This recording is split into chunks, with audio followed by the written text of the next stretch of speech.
presenting the transcription feature, Superman. Up in the sky. Look! It's a bird. It's a plane. It's Superman.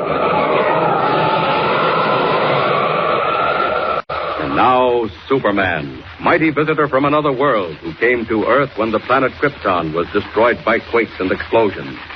Superman, who can bend steel in his bare hands, leap tall buildings at a single bound, races speeding bullet to its target, and who walks about among human beings as champion of the weak and the oppressed in his character of Clark Kent, news reporter. When we last saw him, Kent was in the Southwest with Jimmy Olsen, copy boy of the Daily Planet, to investigate a series of mysterious crashes among test planes at lonely Bridger Field. While Jimmy had gone to the circus in the nearby town of Del Rio, just across the border, Kent had barely prevented another tragedy when a plane bearing Mr. Fuller, the president of the company, arrived unexpectedly and burst into flames over the field. Rescued, the president told Kent and Ed Hamlin, manager of the airport, that in 48 hours a distinguished visitor would arrive at Bridger Field, and that it was up to Hamlin to prevent any further accidents. At that moment, a field attendant came in to announce that young Jimmy had returned from the circus and wished to see Kent at once. As our story continues today, an hour has passed. Kent and Jimmy are being driven across the border to Del Rio, and Jimmy has amazing news. Listen. All right, Mr. Kent. I'll start talking. But first, who's the important visitor Mr. Fuller said was coming to Bridger Field? Well, I'm not sure, Jimmy. Mr. Fuller wouldn't say, but you know what the National Air Service does? They make planes, don't they? Well, very special planes. They do a lot of experimenting. If I'm not mistaken, this visitor isn't a man at all. It's some brand new type of plane, and they're bringing it to Bridger Field because it's the most out-of-the-way place they can think of to test it. Boy, that hitches up with what I found out at the circus. What do you mean? Well, I was sort of in an alleyway there by the tents. Yeah? When all of a sudden I saw that brakeman who was on the circus train, and he tried to grab me. What did you do? Boy, I lit out. I ducked around a bunch of wagons, and he never did find out where I went. And then came the next thing. Go on. Well, Mr. Kent, I pulled up alongside a little shack, I wanted to get my wind. Yes? All of a sudden I heard a couple of guys talking inside. And they were talking about airplanes at Bridger Field. They were? Who were they? You wouldn't believe it, Mr. Kent. One of them was a circus strongman. They called him a Russian. His name was Fodor. And the other was Professor Hagen. Hagen? Who's he? He's the animal trainer. I saw him put on his act at the circus. That's how I knew. Hagen trains all the wild animals. And boy, is he good. Well, never mind that. What were they saying? You'd never believe it. I heard one of them mention Bridger Field. Yes? I think it was Hagen. Then I began to listen. So, you say something is going to happen, Professor. In a very short while, Fodor. Shorter even than they think at Bridger Field. And the fools, they think they have until the day after tomorrow. From information I've just received, they will have no longer than tonight. No. Are you sure? Not positive, Fodor. Merely sure enough to take all precautions. The final message will come later in the usual way. You mean by radio. But tell me, Professor, what is this thing which happens at the airfields? They think they've found something new, Fodor. Something in flying machines never before realized. And secret. So secret that not even the officials at Bridger Field know what comes. But I know, and I tell you now, Fodor, it will never come. It will go the way of all the others. Tell me, Professor, why do you do this? Why do I bring down the planes? Never mind why, my friend. We are well paid, you and I. That is all we need to know. The rest does not concern you, does it? Oh, no. I just asked. As I say, Fodor, I leave at once for the cabin in the hills. Your job will be to stay here and see that nothing goes wrong. Once I have arrived and arranged the new wiring, there will be no further occasion for the radio. But until then, Professor... Until then, later tonight, there may be one last message. I shall receive that wherever I happen to be. Now come, we've wasted too much time already. Come, Michael. And that's all I heard, Mr. Kent. Jimmy, I should say you heard plenty. But, Mr. Kent, what does it all mean? It means Professor Hagen, masquerading as an animal trainer in the circus, is responsible for all those plane accidents. But, Jimmy, what we need is proof. Without it, we can't do a thing. We don't even know what's going on. We only guess. What's Hagen actually doing?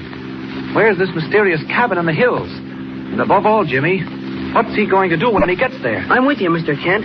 Where do we start and when? The minute we get to Del Rio. And as to where, well, I think we'll have a look at that shack in the circus grounds. Now, hang on, Jimmy. I'm going to tell our pal out in front to put on a little more speed.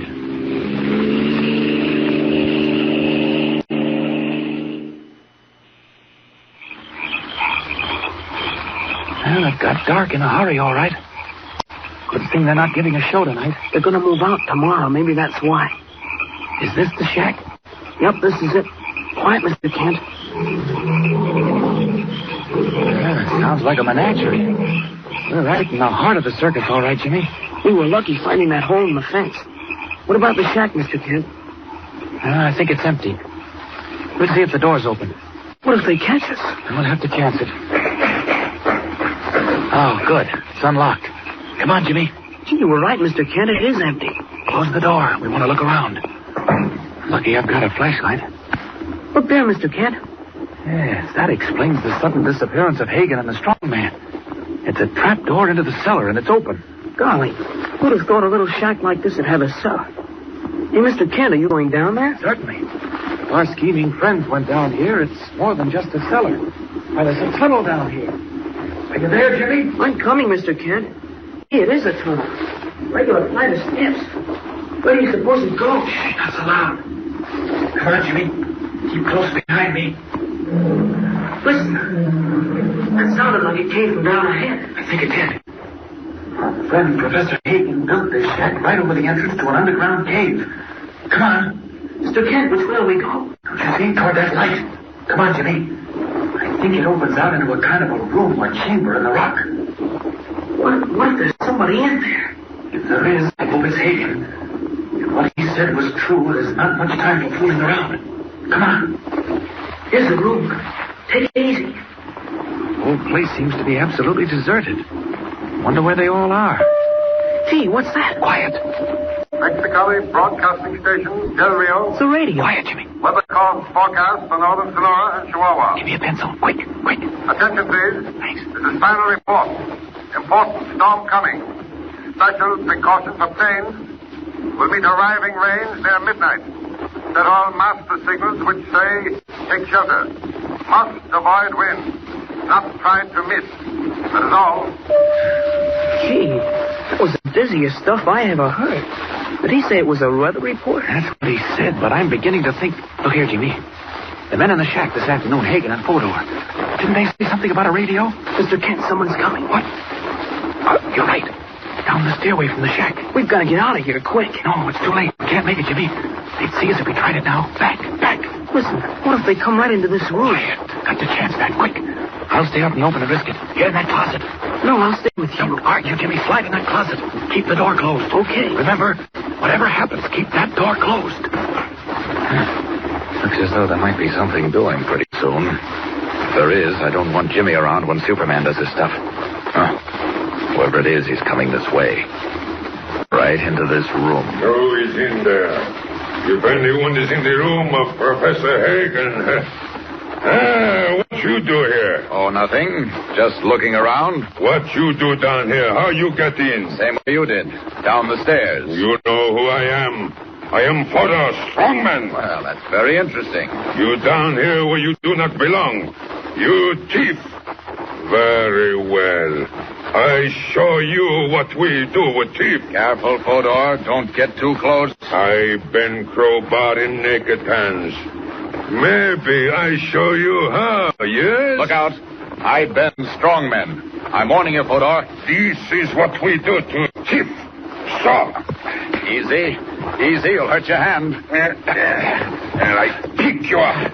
I throw you through wall. Oh, no. Not today, Fodor. On the other hand... Hey, now, what you do? Hey, I catch you. Wait. I hit you a table. Sorry, Fodor. Now it's my turn. And as I said, I bend strong men. There you go. Double them up like jackknives.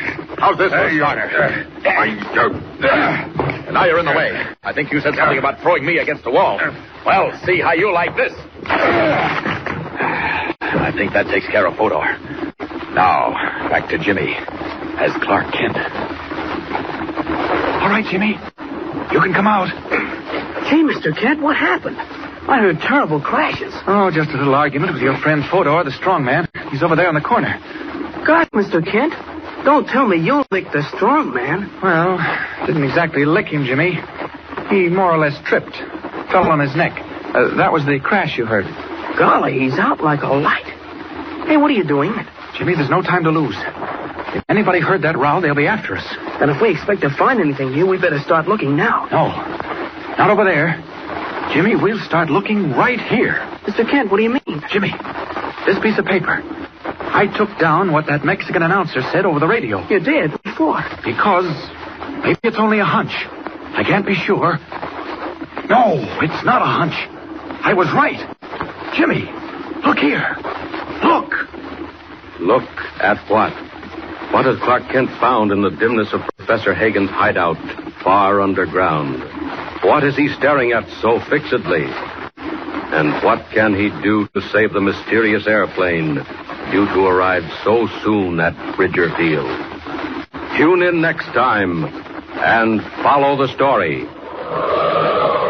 Up in the sky! Look! It's a bird!